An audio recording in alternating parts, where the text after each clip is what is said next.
Today we're going to talk about how to build unlimited self-confidence. And the reason that I'm covering this topic today is probably more than any other topic I've been getting asked lately about the struggles people are going through with self-doubt, not believing in themselves, negative thoughts about themselves. And I believe the solution to self-doubt is to build something bigger than that doubt, which is to build our self-confidence. And one thing to know about the fact that you doubt yourself is, one, I struggle with it as well. One of the reasons I've had to go learn to build all these tools for myself is because in my life, my baseball career, my academic career, my business career, my speaking career, I've been riddled with self-doubt. That creeps up all the time in our lives. Am I enough? Am I good enough? Do I deserve this? Is this something that's part of my destiny? Should I be doing this? And if you're a religious person, I believe the adversary, if you believe in the adversary, I believe the adversary's greatest tool that he could use against you to get you to lose in your life is to get you discouraged and doubting. These are two of the most chaotic things that the adversary can do to us, or that we do to ourselves in our own minds, is to get ourselves doubting, to get ourselves discouraged, because you can't win when you doubt and you can't win when you're discouraged. What I found out though about self-doubt is that you don't overcome it, you build something bigger than it, which means you build your self-confidence, and the greater and greater your self-confidence get, it minimizes the impact self-doubt has on us. Now, why is that so important? It's important because you have to understand one thing about the doubts and the negative thoughts you have about yourself. As hard as this is to accept, these are not your thoughts. You weren't born doubting. You weren't born discouraged. You weren't born thinking negative things about yourself. Those were thoughts that were placed in you and given to you by an external source at some time in your life. It could even be our parents. Don't do that. Be quiet. Sit down. Be a good boy. Be a good girl. Maybe it was criticism you received as a little one that you may not even remember to this day. It could have been a school teacher. It could have been ridicule at school from other children. But when you were young in your formative years, these negative thoughts about yourself were planted in you by an external source. That's so powerful to understand, because these things you think you believe about yourself that have become really true to you, you don't even really believe. They were not your original thoughts. But the power of belief is so incredible in our lives. It's so insidious, because when we have a belief about something, even if it was given to us by somebody else, our mind goes to work on proving to us that this belief is true. A belief is almost like this table right here, just the top once we get it. And what our mind tries to do is it tries to build legs under the table to reinforce that belief.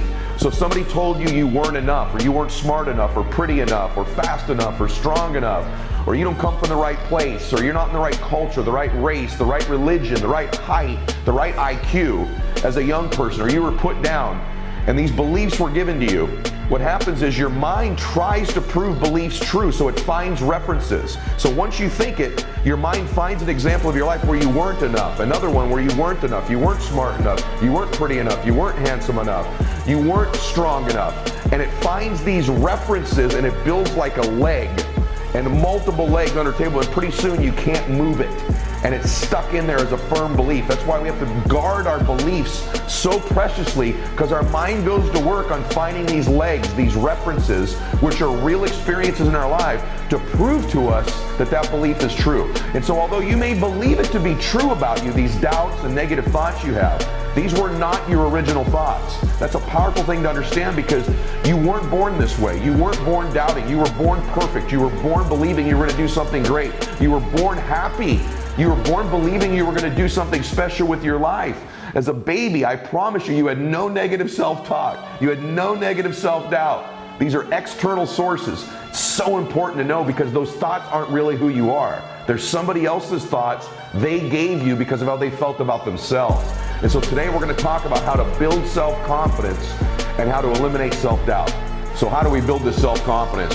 The process of building self-confidence is actually very easy, believe it or not. Self-confidence is self-trust. Self-confidence is building a reputation with yourself, that you keep your word to you, that you keep the promises you make to you. When I meet somebody who has a ton of self-confidence, I don't look at that as somebody with a big ego. There's a difference. Somebody with self-confidence has a reputation with themselves that I do the things I say I'm going to do. That's where self-confidence comes from. When I meet someone who is not self-confident, I know this is someone who has consistently made promises to themselves they've not kept. They've started a diet and done it for a while but not kept it. They've made a commitment and goals to go make a certain amount of money in business, and they started down the road but then they didn't deliver on it long term, to get up at a certain time in the morning and then they don't do it. And so they have a process and a habit in their life, more often than not, of not keeping the promises they don't make to other people. They don't keep the promises they make to themselves. And so the cool thing is, self-confidence is an internal game. You do not need external accolades, external admiration in order to build self-confidence. You don't need any of those external forces. It's all done internally. You control this. And you control this by beginning today to keep the promises you make to yourself. And you have to stack the deck in your favor. Stack the game so you win. It's not good enough just to keep the promises you make to yourself. You must acknowledge it when you do it to you, to give yourself credit, to create confidence momentum, is what I call it. So whether that's setting the deck where you're going to get up a little bit earlier, you're going to make a certain amount of phone calls you miss, a certain amount of appointments, you're going to eat a certain amount of calories in your fitness, you're going to spend a certain amount of time with your children or your parents, and you begin to do these things you say you're going to do. You say simple things like, I'm going to lay out my clothes the night before I go to bed every night, before I go to sleep, so when I wake up that decision's made for me. And believe it or not, the fact that you just do something that simple that you then deliver on begins to build confidence. You say, I'm going to stretch in the morning when I get up, and you do it. All of a sudden, I'm not going to check my phone for 30 minutes. All these habits I teach, when you just begin to do the things you tell yourself you're going to do, you begin to build self-confidence, which is this reputation with yourself. So ask yourself a question right now. What is one thing right now, one promise I can make to myself that I'm going to begin to keep starting this minute? And begin to do it. It could be how often I'm going to pick up a book and read it. But you begin to stack things you commit to do, and then you deliver on them and you acknowledge them to yourself. You're in the process of building self-confidence. Why is that so important? Of all the athletes I coach, when my athletes are performing at their peak level, they're at their highest self-confidence level. In fact, I love when I watch some of the athletes I coach get interviewed and they kind of do this aw shucks, humble routine in their post-game interviews. Yeah, just part of the team, I got a lot, I could have done a lot better today. But inside, I know these people are incredibly self-confident people. Any of you athletes listening to this, you know this. The great athletes you know have incredible amounts of self-confidence. You have to believe in you when it's a battle, when you're a hitter against a pitcher, or when you're a quarterback against a defense, or you're a defenseman in the NHL against their best offensive player, or you're a golfer and you have to make a 9-foot putt to win a tournament, right? You better have self-confidence. In fact, the separator, more often than not at the highest level in sports, is not they're a better shooter or a better putter or throw the ball a little bit faster, because everybody throws hard in the major leagues nowadays, it seems, right? That separator's their self-confidence. It's true in being a parent. It's true in being a business person. It's true in every area of our life. The separator at the top levels is self-confidence. So now you have that first thing that you're going to commit to, that you're going to deliver on. Now, what I would ask you to do, that now that you've done that, is if you really want to build self-confidence, can you begin to extend that list of 5, 8, and 10 things that you are going to begin to do, that you commit to you, that you're going to do every single day to begin to stock that self-confidence? That's going to change it. Now let's go back to the self-doubt for a second. Self-doubt is the inverse of that. I don't trust me. I don't think I'm good enough. These are thoughts placed from the outside inside your mind. The minute you acknowledge that, that's not my thought, that's someone else's. That's not, you begin to eliminate, I call it like scratching the CD. When I begin to have negative self-talk, negative thoughts, I literally picture, and I'm old by the way, but I picture an old record player or a DVD and I just scratch it. I scratch it. That thought gets scratched. I'm not good enough. I'm not smart enough. I'm not good looking enough. I'm not fast enough, strong enough. I'm not prepared enough. Once they enter, that's not my thought. That's something someone gave me when I was a kid, and I scratch it. And I literally say to myself, scratch it, scratch it, scratch it. And over time, it's like a DVD or a CD or a record player. Over time, that thought can't be played again in your recorder when you scratch it enough times. So I literally picture scratching and I say scratch it. I experience self-doubt, I experience negative thoughts, and I scratch them, I scratch them, I scratch them. And over time, it almost becomes funny. It's that thought's impact on me starts to be minimized over time. Every time I scratch it, I picture scratching it like a DVD or a record or a CD, and I say it to myself, scratch it, scratch it, scratch it. And what it does is it acknowledges the thought, it loses its power over me. The first time it still got some impact on me, the second time it might, but the fourth, fifth, seventh time, all of a sudden that thought just doesn't have the impact on me anymore, because I acknowledge it's not mine, I've scratched it, and over time my mind just doesn't want to play that song anymore. doesn't want to play that movie anymore. And so that's how I begin to eliminate those thoughts in my mind. I build up my self-confidence and I scratch my self-doubt. There's also this misconception from people that you are certain things, meaning some people have this misconception that I am what I possess. In other words, I am my possessions. And so they link their self-confidence to their possessions. And so they're constantly trying to acquire more and more possessions, thinking that's where they get their self-confidence from. That's how they're defined as a person. I am my possessions. Couldn't be further from the truth. It's a hollow way to try to gain self-confidence by possessing things. Nothing wrong with going for material possessions. I have all kinds of them, but I don't link my confidence to those possessions, nor am I deluded into thinking if I could just possess more things, then I'll feel better about myself. So this is a mistake. There's a flawed thought. Number one flawed thought, I am my possessions. Second flawed thought, I am my accomplishments. In other words, my self-confidence is only linked to what I accomplish. So because I haven't accomplished certain things, I don't have that certain title, that certain award, that certain recognition, I don't believe in myself. I'm riddled with self-doubt. I'm defined by my accomplishments. The difficult thing about that is now all your life you're going to have to accomplish more and more and more in order to feel self-confident and eliminate self-doubt. You are not your accomplishments. You are not your possessions. You are you. You are perfect. You are beautiful. You were born to do something great with your life. If you're a person of faith like me, you believe God made you in His image and likeness and wants you to do something great with your life, not that you are your possessions, not that you are your accomplishments. And this is the social media insidious influence it has in our lives. People are like, I don't feel good about myself. I've got this self-doubt. The gateway to me feeling more self-confidence is if I could possess more things, or if I could accomplish more things. Yes, having nice things will make you feel better about yourself. Yes, accomplishing things certainly is a reinforcement for self-confidence, but it's not the pathway to getting it. The pathway to getting it is doing something great with your life where you keep the promises you make to yourself and acknowledge this self-doubt, this self-thought, this negative talk isn't even mine. It was given to me when it was impossible for me to defend myself as a child. And maybe it even happened in adolescence, and probably some of those incidents have happened for you as an adult. And these ones as an adult are like that thing I said earlier. Oh, it's another time I reinforced the table. I'm not good enough. I'm not smart enough. I'm not prepared enough. I'm not the right race. I'm not the right gender. I don't come from the right kind of family. I don't have the right education. And we find these references as adults to reinforce these self-doubting beliefs we were given by somebody else as a child. Flawed belief is that you are your possessions. You are your accomplishments. Third flawed belief, I am what other people say I am. Wrong. You are not what other people say you are, good or bad. I see too many people that if someone says something negative about them, they believe that's who they are. This is the flawed third belief. I am my possessions, I am my accomplishments, and you know what? Or I am what other people say I am. Let me be clear with you. You are not what other people tell you you are. It wasn't true when you were 18 months old, 5 years old, or 55 years old. You are not what other people say you are. So stop letting that dictate your self-confidence or fill you with self-doubt. And for the record, you are also not the good things people tell you you are all the time. Don't live for likes. Don't live for comments on your social media.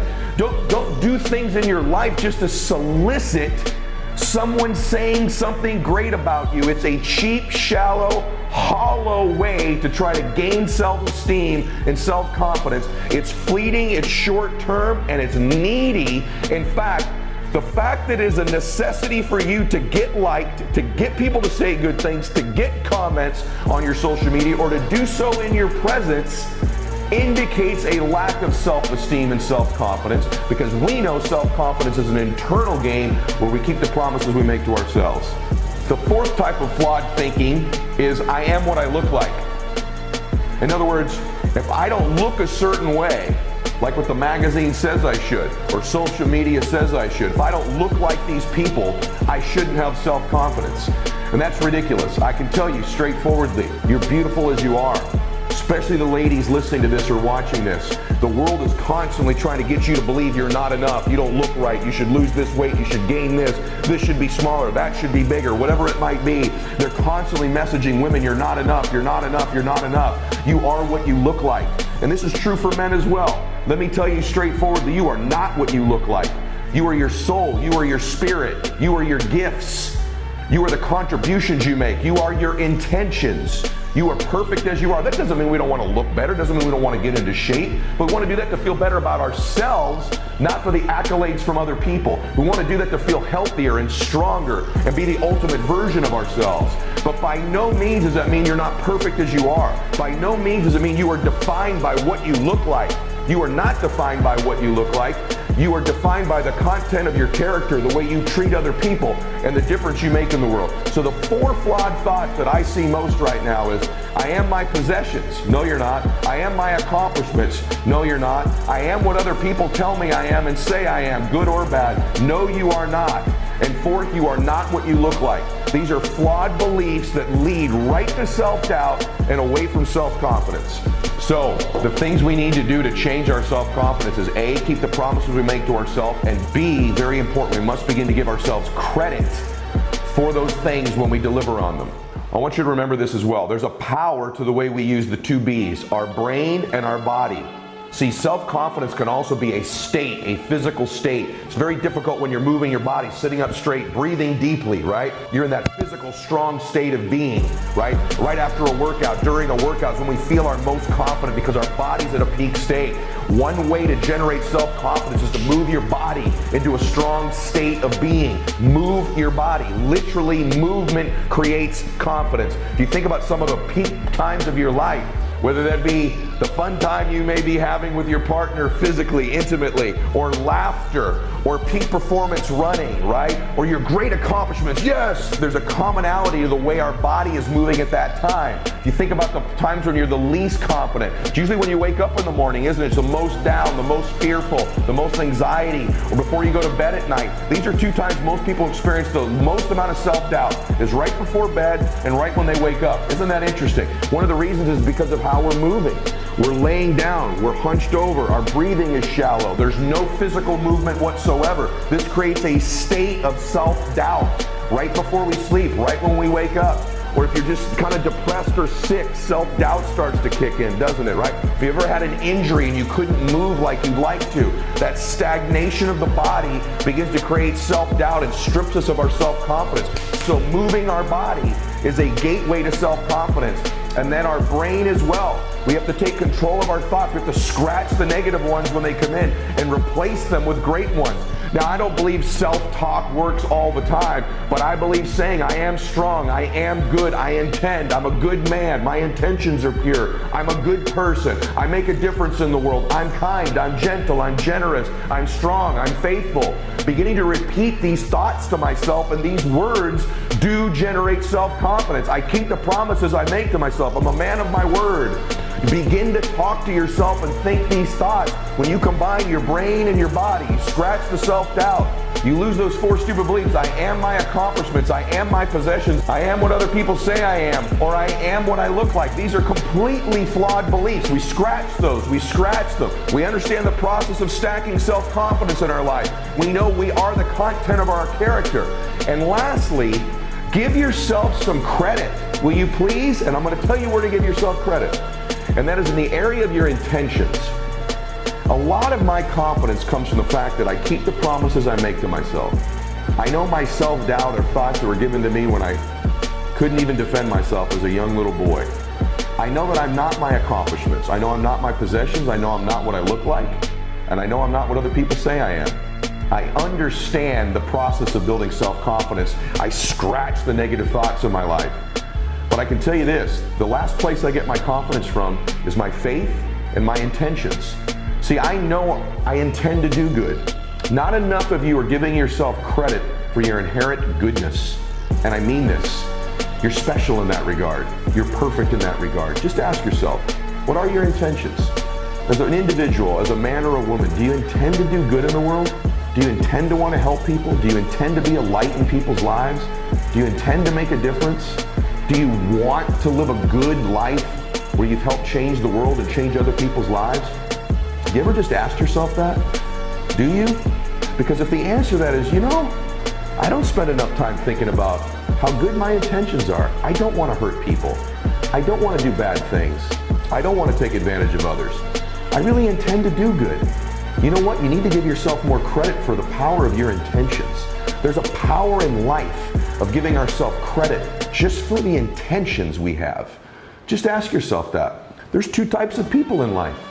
There's the people who intend to do harm, to take advantage of people, to cheat, to cut corners, to cause hurt to others for what they think will be their own gain.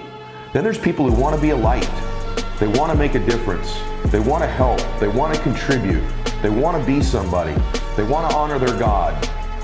They want to make a difference in the world, and their intentions are good. Too often in life, people with great intentions don't give themselves credit for how beautiful and wonderful those intentions are. And so today, just take this inventory of all the things that are wonderful about your intentions. And then just take an inventory of your faith. As a person of faith, I know that I'm favored. I know that God wants me to do good in the world. I know that I was made in His image and likeness. There's a power to that. There's a comfort to that. There's a confidence that comes from that. Kind of a swagger. See, people aren't smirking at me anymore. I'm smirking at them. See, I know I'm not what I look like. I know I'm not my possessions. I know I'm not my accomplishments. I'm not what other people say I am. I understand the keys of keeping the promises I make to myself. I understand scratching those limiting beliefs. I know I intend to do good. I don't always do good. I make mistakes all the time. I'm not a deity. I'm not a God. I'm a man. But I intend to do good. And my guess is, so do you. Start to give yourself a little credit just for your intentions. Know you're perfect as you are, and then begin to take these massive action steps. The final piece of the puzzle is this, is that you have to believe you deserve to win. And sometimes it's not just that we think we're good, but that we've done so much, we must be worthy of winning. See, there's this adage in life, good people in life won't take more from the table of life than they think they're worthy of and they deserve. See, in business sometimes, short term, we've all seen this, someone with bad intentions can get ahead short term. But you always reap what you sow. Karma is always a real thing. And eventually the people that take shortcuts, that cheat, that hurt other people, that have ill intent, the world, the universe, God sort of finds a way eventually to get them where they're supposed to be. But good people will never take more than they think they're worth, which is why the mandatory requirement for good people to win is they believe they deserve it. They believe they're worth winning.